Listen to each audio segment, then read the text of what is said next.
Bismillahirrahmanirrahim. Assalamualaikum warahmatullahi wabarakatuh. Nahmaduhu wa nusallimu ala rasulil karim, amma ba'd.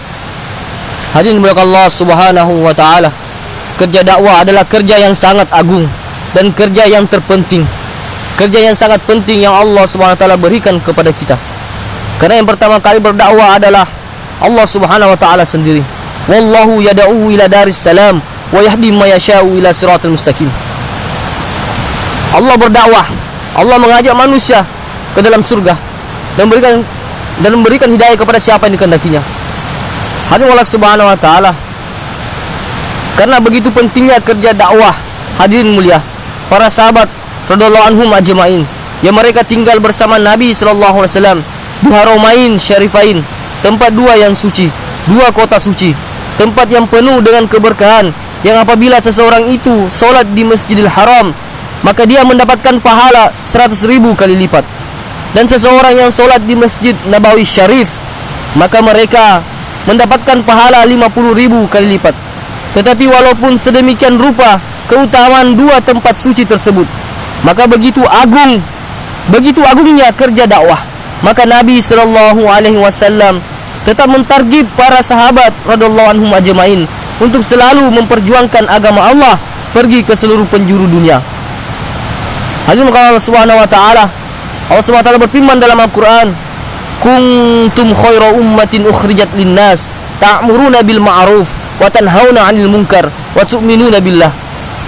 Kalian sebaik-baik umat yang Allah subhanahu wa ta'ala keluarkan untuk seluruh manusia. Ta'muruna bil ma'ruf, mengajak manusia kepada kebaikan, wa tanhauna 'anil munkar, mencegah manusia dari kemungkaran, wa tu'minuna billah, serta beriman kepada Allah subhanahu wa ta'ala.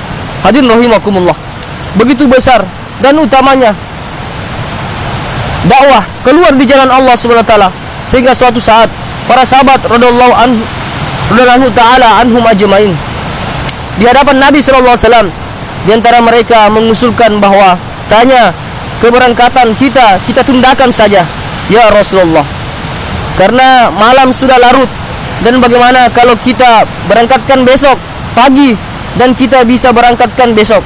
Maka hadirin rahimakumullah, Nabi sallallahu alaihi wasallam bersabda kepada para sahabat, apakah kalian tidak mau bahwa malam hari kita berada di dalam taman-taman surganya Allah subhanahu wa ta'ala? Maknanya Nabi sallallahu alaihi wasallam memberikan semangat para sahabat radhiyallahu anhum, memberikan targhib kepada para sahabat radhiyallahu anhum tentang pentingnya menyegerakan keluar di jalan Allah subhanahu wa ta'ala dan keagungan usaha agama. Hadirin subhanahu wa ta'ala, Allah subhanahu wa ta'ala berfirman dalam Al-Quran, infiru khifafa wa siqala wa jahidu fi sabilillah bi amwalikum wa anfusikum dzalikum khairul lakum in kuntum ta'lamun. Berangkatlah kamu baik dalam keadaan berat ataupun ringan, keluar di jalan Allah subhanahu wa ta'ala, bi amwalikum wa anfusikum, dan harta dirimu, dzalikum khairul lakum in kuntum ta'lamun, itu lebih baik bagi kamu kata Allah jika kamu mengetahui. Hadirin rahimakumullah, dalam satu perjalanan Rasulullah SAW dan para sahabat radhiyallahu anhum, mereka singgah di suatu tempat yang sangat indah, tempat yang sangat subur, dan di sana ada mata air. Airnya sejuk dan sangat nikmat untuk dinikmati. Kemudian ada satu orang sahabat Nabi radhiyallahu anhu berpikir dan terlintas dalam benaknya bahwasanya begitu indah tempat ini untuk melalui kehidupan di sana agar bisa beribadah kepada Allah Subhanahu wa taala sampai seumur hidupnya. Dan satu kebiasaan para sahabat radhiyallahu anhum untuk melaksanakan sesuatu, maka mereka akan selalu bertanya kepada Nabi sallallahu alaihi wasallam supaya apa yang mereka laksanakan sesuai kehendak Allah dan Rasulnya. Maka sahabat radhiyallahu anhum bertanya kepada Nabi sallallahu alaihi wasallam, ya Rasulullah, bagaimana kalau saya di sini untuk melalui kehidupan saya beribadah seumur hidup saya sampai saya dipanggil oleh Allah Subhanahu wa taala? Karena tempatnya begitu indah sekali dan cocok untuk beribadah kepada Allah Subhanahu wa ta'ala.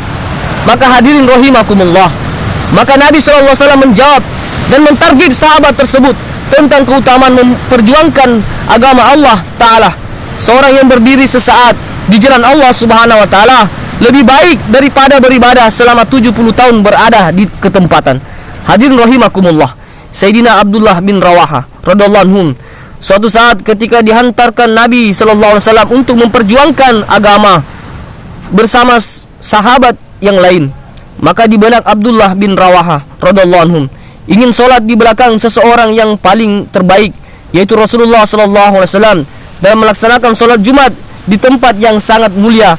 Maka hadirin mulia, di belakang seseorang yang terbaik, maka Abdullah bin Rawaha radhiyallahu anhu menunda keberangkatan beliau karena beliau memiliki kehebatan dalam berkuda, kecepatan dalam menunggang kuda. Kemudian setelah selesai sholat Jumat, sedangkan rombongan sedang berangkat selain beliau, maka Nabi SAW ketika mendapati Sayyidina Rawaha radhiyallahu anhu, maka Abdullah bin Rawaha masih di sini, kata Rasulullah, sedangkan pasukan rombongan sudah berangkat dan kamu masih di sini, wahai Rasulullah. Sesungguhnya aku menginginkan untuk sholat Jumat bersamamu di tempat yang sangat mulia, ingin di belakangmu dan sholat Jumat dalam sholat Jumat ini. Maka hadirin rahimakumullah, Rasulullah SAW memberikan targhib, wahai Abdullah bin Rawaha, ketahuilah tertinggalnya engkau dari rombongan tersebut, walaupun mereka berangkat di pagi hari dan engkau memiliki kecepatan untuk berangkat menyusul mereka. Sesungguhnya engkau tertinggal dari mereka dan jarak jauhnya antara engkau dengan mereka sejauh masyrik dan maghrib, sejauh timur dan barat. Yang diajar dalam kerja nubuah ini, hadirin rahimakumullah, adalah khuruj, keluar di jalan Allah Subhanahu wa taala, adalah paling didepankan. Hadirin yang dimuliakan Allah Subhanahu wa taala, pada waktu Nabi sallallahu alaihi wasallam mendekati wafatnya dalam kondisi sudah sangat lemah sekali, maka pada waktu itu, hadirin rahimakumullah, Nabi sallallahu alaihi wasallam mengantarkan rombongan Uzama bin Zaid radhiyallahu anhu. Dan ketika rombongan Uzama bin Zaid radhiyallahu anhu di dekat luar kota Madinah, maka di benak Uzama bin Zaid radhiyallahu anhu terlintas bahwasanya Nabi sallallahu alaihi wasallam sudah sangat lemah dan khawatir Nabi sallallahu alaihi wasallam akan meninggal dunia, dan bagaimana tidak mendapati Nabi sallallahu alaihi wasallam terakhir kalinya. Maka hadirin rahimakumullah, apa yang terjadi ternyata benar bahwa Nabi sallallahu alaihi wasallam telah meninggal dunia. Maka mereka bermusyawarah, hadirin mulia, di antara sesuatu yang diucapkan sebagian sahabat radhiyallahu anhu, termasuk Sayyidina Umar Al-Faruq radhiyallahu anhu, bahwasanya di Madinah Munawwarah dengan meninggalnya Nabi sallallahu alaihi wasallam, maka musuh akan menguasai Madinah dan akan mengepung Madinah dan akan menyerang Madinah. Maka kita masih tinggal di Madinah. Tetapi hadirin rahimakumullah, apa yang terjadi? Sayyidina Abu Bakar radhiyallahu anhu, Allah tegarkan hatinya, Allah teguhkan hatinya, sehingga beliau mengatakan, bagaimana mungkin kita menghalangi keberangkatan rombongan yang telah diputuskan oleh Nabi sallallahu alaihi wasallam untuk berangkat. Maka tidak mungkin bagi kita menghentikan rombongan yang telah dihantarkan oleh Nabi sallallahu alaihi wasallam. Maka berangkatkan lagi rombongan tersebut. Kemudian hadirin rahimakumullah, setelah itu di antara para sahabat rahim ada yang menyusulkan bahwasanya rombongan Uzama bin Zaid yang dipimpin oleh Uzama bin Zaid radhiyallahu anhu, beliau masih muda, beliau dan bukan orang termasuk awal di kalangan orang-orang yang masuk ke dalam Islam.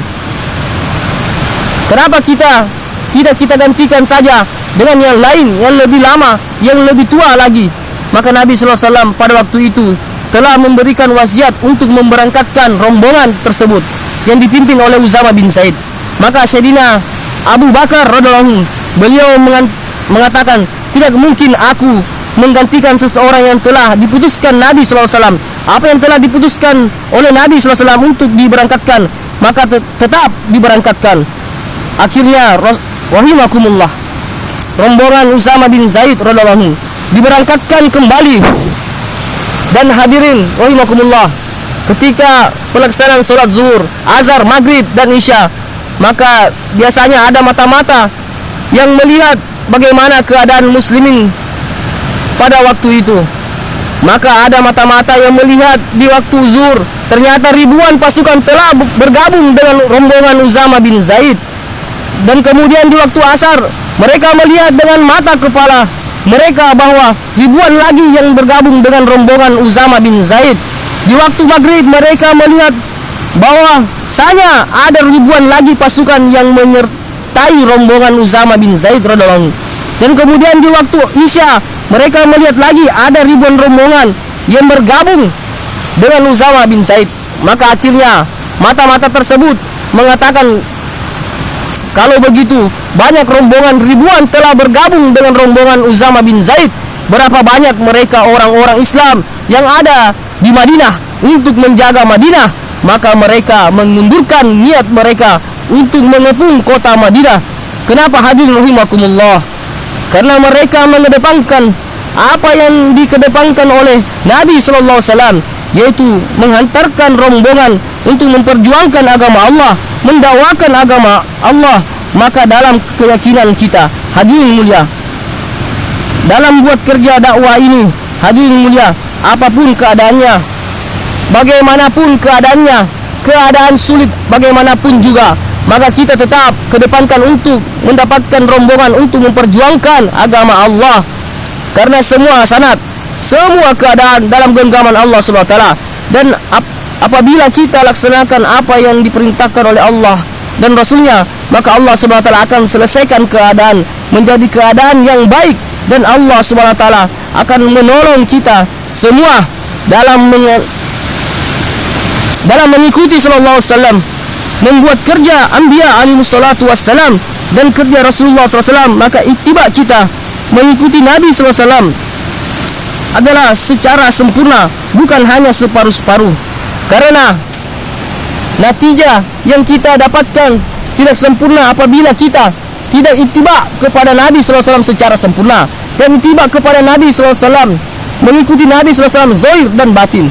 Bagaimana zahir Nabi sallallahu alaihi wasallam, dan kemudian bagaimana batin Nabi sallallahu alaihi wasallam. Zahir Nabi sallallahu alaihi wasallam seperti taklim, bagaimana kita taklim, dan kemudian bagaimana kita jauhlah dan ikut Nabi sallallahu alaihi wasallam. Tetapi bukan hanya zahir, hadirin rahimakumullah, tetapi batin, kerisauan kita, kepedihan hati kita, kegundahan hati kita, kesedihan hati kita, pikir kita, risau kita, keadaan hati kita, sebagaimana kerisauan Sayyidina Rasulullah sallallahu alaihi wasallam. Apabila zahir dan batin kita seperti Nabi sallallahu alaihi wasallam, ittiba kepada Nabi sallallahu alaihi wasallam, maka Allah Subhanahu wa taala akan sampaikan kita kepada tahapan yang telah dicapai oleh para sahabat radhiyallahu anhum ketika mereka di Madinah sepeninggal Nabi sallallahu alaihi wasallam. Kalau kita ingin sampai kepada tahapan mereka, hadirin mulia, sebagaimana tahapan yang dicapai oleh para sahabat radhiyallahu anhum ketika di Madinah, maka ittiba kita mengikuti Nabi sallallahu alaihi wasallam itu secara zahir dan batin, yaitu zahir kita, batin kita, kerisauan kita, pikir kita, kepedihan hati kita, sebagaimana Nabi sallallahu alaihi wasallam.